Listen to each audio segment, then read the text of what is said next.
నమస్తే, welcome to our channel. ప్రస్తుతం మనతో ఉన్నారు జ్యోతిష్య బ్రహ్మ, వినూత్న శిరోమణి బిరుదాంకితులు, 40 సంవత్సరాలకు పైగా ఆస్ట్రాలజీలో ఎంతో అనుభవం కలిగిన డాక్టర్ జంధ్యాల శాస్త్రి గారు. నమస్కారం గురుగారు. గురుగారు, మరి జనవరి నెలలో ఏ ఏ రాశులకు ఎలాంటి ఫలితాలు కలుగుతాయి తెలుసుకుంటున్నాం కదా. ఇందులో భాగంగా చివరిది మీనరాశి గురించి చెప్పండి. మీనరాశి వాళ్ళు ఈ నెల అంతా జాతకం ఎలా ఉంటుంది అండ్ పరిహారాలు ఏం పాటించాలి వివరించండి. ప్రప్రదంగా మా గురుదేవులకి నా తల్లిదండ్రుల యొక్క పాదపద్మ చల్లములకు శిరసు వంచి నమస్కరిస్తూ తల్లి, ప్రథంగా మనం మీనరాశి గురించి మాట్లాడేటప్పుడు 1/1/2021 అంటేనే నెంబర్ 7 ఎప్పుడు చెప్తున్నా, ప్రతి రాశిలో చెప్పాను. 7వ నెంబర్ తోటి కొత్త సంవత్సరం, నూతన సంవత్సర ఆంగ్ల నూతన సంవత్సర శుభాకాంక్షలు నా 12 రాశులకు తెలియజేస్తూ, వస్తున్న నూతన ఆంగ్ల కొత్త సంవత్సరం అనేది 7వ నెంబర్ అంటే 7వ వారంలో శని భగవానుడితో ప్రారంభం వస్తుంది. 2/1/2021 అన్నా కూడా న్యూమరాలజీ సంఖ్యాశాస్త్రం 8తో శని భగవానుడు ప్రారంభం అవుతున్నాడు. 2 పంచగ్రహ కూటములు వస్తున్నాయి. 14/1/2021, 28/1/2021 2 పంచగ్రహ కూటములు వస్తుంది. దీని ప్రభావితం ఎలా ఉంటుంది?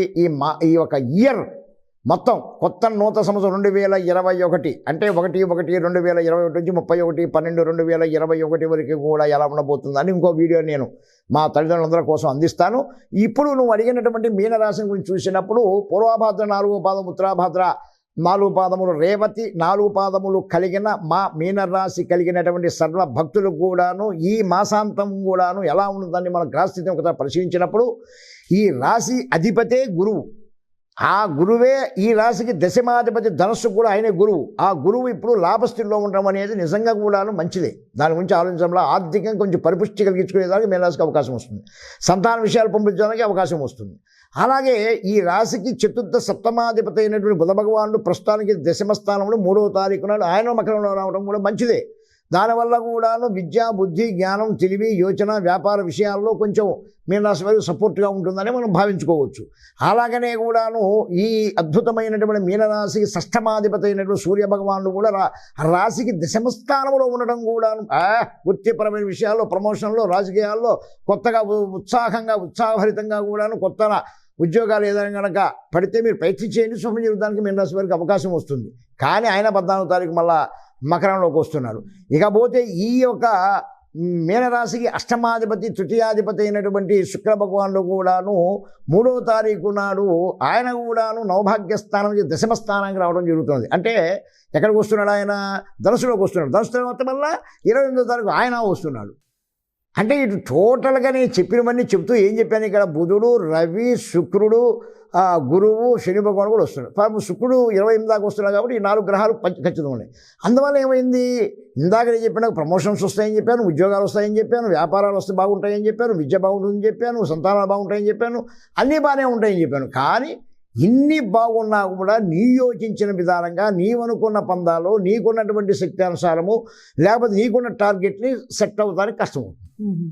ఇదేందా ఇప్పుడు దాకా పొగిడి రామన్న అంటూ కిందకు విచారు ఎత్తి పైనుంచి కింద ఒకే కింద పడేసాం అనుకోవాకండి. అక్కడ ఉన్న పరిస్థితి ఎందుకంటే ఆ రాశి ఇక్కడ చాలామంది ఏముంటారంటే అంత ఏకాదశి, ఇక్కడ మంత్రంలో కూడా ఒక మాట ఉంటుందమ్మా, ఏకాదశ స్థాన ఫలావ్యాప్తి ద్వారా సకల గ్రహ దేవత అనుగ్రహ ప్రసాద సిద్ధిరస్తు. ఈ మంత్రం మేమే చెప్తాం. ఏకాదశ స్థానంలో ఏ గ్రహాలున్నా పవర్ఫుల్, తిరుగులేదు, ఎదురులేదని చెప్తారు. అసలు శాస్త్ర ప్రమాణం ఇది. లాభస్థానం అంటారు దాన్నే. లాభస్థానం అంటేనే ఏకాదశి స్థానం. ఏకాదశి స్థానం అంటే లాభస్థానం, అదే 11వ స్థానం. కాబట్టి ఆ స్థానంలో ఏ గ్రహ భగవానులు ఉన్నా కూడా ఎదురు లేదంటారు. ఇక్కడ నేను వచ్చాను ఏమన్నా జిమ్మకు గుట్టించాను కాదయా, కొంచెం ఇబ్బంది వస్తుంది మీకు అన్న. ఎట్లా వస్తుంది? ఇది బై ప్రాక్టికల్గా చూసుకున్నాం. ప్రాక్టికల్గా చూద్దాం మనం ఇప్పుడు దీన్ని. మీన రాశి వారు చూడండి మీరు. ఎందువల్లంటే ఆ రాశికి లాభస్థానంలో ఉన్నదన్నటువంటి శని భగవానుడు ఎవరు? ఈ రాశికి వ్యయాధిపతి అయిన కుంభానికి అధిపతి అయినటువంటి వాడు, మకరానికి అధిపతి అయిన శని భగవానుడు అక్కడనే ఉండి ఆ రాశిలో నుంచి తన యొక్క 3వ చూపుతోటి మీనాన్ని చూస్తున్నప్పుడు మందగమనం ఏర్పడుతుంది. అది రహస్యం. దాంతోడు మొత్తం కలిసి అక్కడే ఉన్నారు. గురువు, రవి, బుధుడు అంతా ఇవ్వాల్సినటువంటి బలమైన వాళ్ళంతా అక్కడే ఉన్నారు. ఇస్తారు, నీవు యోచించంత కష్టం అవుతుంది. అలాగే రాశికి ద్వితీయాధిపతి అయినటువంటి కుజ భగవానుడు కూడా అక్కడే ఉన్నాడు. అది కూడా కొంత మంచిదే. కాస్త వివాహ విషయాల్లో కొంచెం పట్టు సాధించాలి, కొంచెం గట్టి ప్రయత్నాలు చేస్తే ఫలితం వస్తుంది. దాని రాజధాని ఆయన మేషంలో స్వస్థానంలో బలంగా ఉన్నాడు, ద్వితీయంలో ఉన్న తప్పేం కాదు. 100% ఆర్ సక్సెస్. వివాహ విషయాల్లో కానివ్వండి, దాంపత్య జీవితాల్లో కానివ్వండి, ఏదో ఇంతకుముందు గొడవలు ఉన్నా సెట్టుకోవడం, భూ వ్యవహారాలు కానీ, రియల్ ఎస్టేట్ వ్యవహారాలు కానివ్వండి, కోర్టు వ్యవహారాలు కానివ్వండి, వీటిలో కూడా సక్సెస్ఫుల్గా ఉంటుంది. అలాగే రాశికి తృతీయంలో ఉన్నటువంటి రాహు యొక్క ప్రయాణం వల్ల విదేశాలను వెళ్ళటం వల్ల కొత్తగా స్టాంపింగ్ అవ్వడం కానీ విదేశాల్లో ఉండేటువంటి వాళ్ళకి కానీ కొంచెం మంచిగా ఉందానికే ఉంది. ఇక్కడ వాళ్ళకి కూడా మనకు బలంగానే ఉందని మనం పరిగణలో తీసుకోవచ్చు. ఇకపోతే ఈ యొక్క రాశికి నవభాగ్య స్థానంలో కేతు ఉండడం అనేది తప్పు అవుతుంది. ఇక్కడ గురువు, రవి, బుధ, శని భగవానుతో కలిసి ఉన్నప్పుడు ఎలా ఉందో కేతువు నవభాగ్య స్థానం ఉంటే అన్ఎక్స్పెక్టెడ్గా ఉన్నట్టుండి ఏదో మాటలతో గారెడితో ఏదో రకంగా నీ చేతులు రూపాయి బయటికి పోవడానికి అవకాశం వస్తుంది. అంటే అది ఒక రకంగా మాటల వల్ల కానివ్వండి, లేకపోతే ఏదైనా మోసపోవడం అనుకుంటారు, మీరు ఎట్లా ఉంటారో జరిగేది మాట వాస్తవం. ఎడు తిరిగి నీ యొక్క రూపాయి అనేది ఖర్చు అవ్వడం అనేది ఇక్కడ జరుగుతుంది అన్నమాట. అంటే ఇబ్బంది కలుగుతున్నది. ఇలా ఈ ఉన్నటువంటి మొత్తం 9 గ్రహ స్థితులు 12 రాసుల నుంచి ఒక తల మనం విశ్లేషణ చేసుకొని నక్షత్రాల గురించి చెప్పుకున్నప్పుడు ఈ జనవరి మాసాంతం జరిగేది ఉంది. ఇది ఇంకొక మాసానికి ఇది వర్తించుతుంది అనుకోవాకండి. ఇది అందుకని చంద్ర ఆధారిత విధానము అని కూడా చెప్పాను దీంట్లో. ఇది ఓన్లీ మీ గ్రహచారంగా కలిగినటువంటి జన్మ నక్షత్రం, అంటే మీ యొక్క సంవత్సరం, నెల, రోజు, సమయాన్ని బట్టి చెప్పే నక్షత్రం కానీ మీ పేరు మొదటి అక్షరాన్ని బట్టి వచ్చేది కానీ దాన్ని బట్టి చూసినప్పుడు ఇది గోచార రీత్యా అంటారు. చంద్ర ఇది 35% పనిచేస్తుంది, 65% లగ్నాన్ని అనుసరించి నడుస్తుంది అనమాట. కనుక దీనికి మీకు కొంత పనిచేస్తుంది కనుక దాన్ని జాగ్రత్త చేసుకోవడానికి చేయండి. ఎవరు నిరుత్సాహపడవాకండి, నిరాశపడవాకండి, ఇబ్బంది పడవాకండి, భయపడవాకండి, భీతెళ్ళవాకండి. దానికి మనం చేయాల్సింది ఏం తెలుసుకోండి. అది డాక్టర్ దంజాల శాస్త్రి చెప్పినా ఇంకోటి చెప్పినా కూడా పరిహారం తెలుసుకోండి. అది ఎవరు చెప్పినా కూడా ఒకటే నా ఉద్దేశంలో మీరు బాగుంటుంది ఇక్కడ ముఖ్యం. ఇప్పుడు నేను చెప్పింది వాస్తవం కాదని మీ ప్రాక్టికల్గా మీరు ఆలోచించండి. ప్రాక్టికల్గా వాస్తవం అనిపించినప్పుడే దాని గురించి దాని ప్రయాణం చేయండి, లేదంటే వదిలేయండి, తప్పేం లేదు దీంట్లో.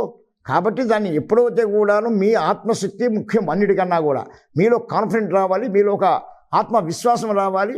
విశ్వాసం ఆశయంతో పనిచేయండి, విజయం మీదే అవుతుందని మనసా వాచా కర్మణ నా యొక్క మేన రాశి భక్తులకి మాసం చేసి మళ్ళీ నెక్స్ట్ మాసంలో ఏముందో మళ్ళీ నేను తెలియజేస్తాను. కనుక ఈ లోపల ఈ మాసాంతం మీకు ఇప్పుడు నేను చెప్పిన దాన్ని చూసినప్పుడు దరిదాపులో కూడా మంచి చెడుని ఒకతో వేరే చేసినప్పుడు ఎప్పుడు కూడాను 53%, 47% ఉంది. చాలా తగ్గేలో మ్యానువేషన్ ఉంది. అంటే 53 కొంచెం కష్టం ఉంది. ఎందుకంటే ఇవన్నీ చేరినా కూడా ఆర్థిక విషయమే కదా, అన్నిటికీ కూడా మొత్తం బలోపేతం. నువ్వు అద్భుతంగా కూడా ఎంజాయ్ చేయాలన్నా, లగ్జరీగా ఉండాలన్నా, కాస్మెటిక్ చేయాలన్నా, ఇల్లు కట్టుకోవాలన్నా, వాకిలు కట్టుకోవాలన్నా, గౌరవప్రదంగా ఉండాలన్నా, కారు కొనాలన్నా, బైకులు కొనాలన్నా, తిరగాలన్నా, లగ్జరీ అనిపించాలన్నా, విహారయాత్రకు వెళ్ళాలన్నా, తీర్థయాత్రకు వెళ్ళాలన్నా ధనమే కదా ముఖ్యం.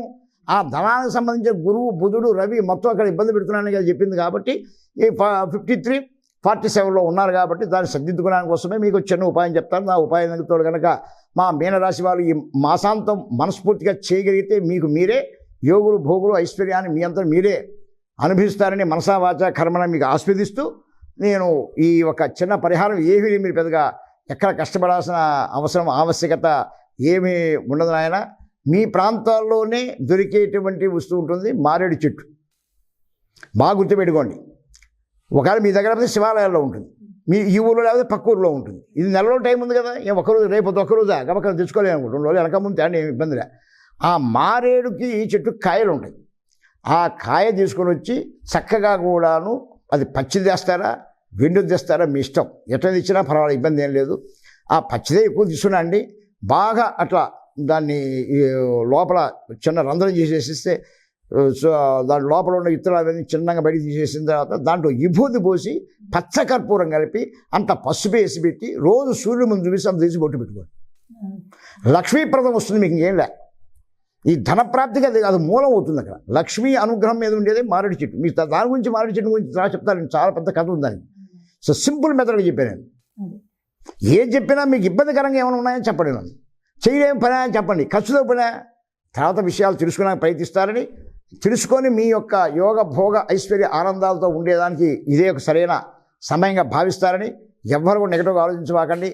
ఈ ఒకటే చెప్తున్నా, 1/1/2021 నుండి రాబోయేటువంటి కొత్త సంవత్సరంలో 7వ నెంబర్ తోటి అంటే శని భగవానుడు ప్రారంభం అవుతుంది కనుక దాని విశేషాలు ఎలా ఉండాలి అనేది ఇంకొక సందర్భం వచ్చి చెప్తాను. అప్పటిదాకా మా 12 రాసుల గురించి చెప్పాను. 12 రాసుల వారు కూడా సలక్షణంగా చూసి మీకు ఏ అనుమానాలున్నా, ఏ నష్టాలున్నా, ఏ కష్టాలు జరుగుతున్నా, ఏ ఇబ్బందులు జరుగుతున్నా కూడా వెంటనే కలిసి మాట్లాడడానికి మీ వంతు కృషి మీరు చేసుకోండి. నన్ను కలుస్తారా, ఇంకోటి కలుస్తారా పక్కన పెట్టండి. కానీ జీవితాన్ని చూసుకోవడానికి ప్రయత్నించండి, విశ్వాసంతో ప్రయత్నించండి, ఆశయంతో ప్రయత్నించండి.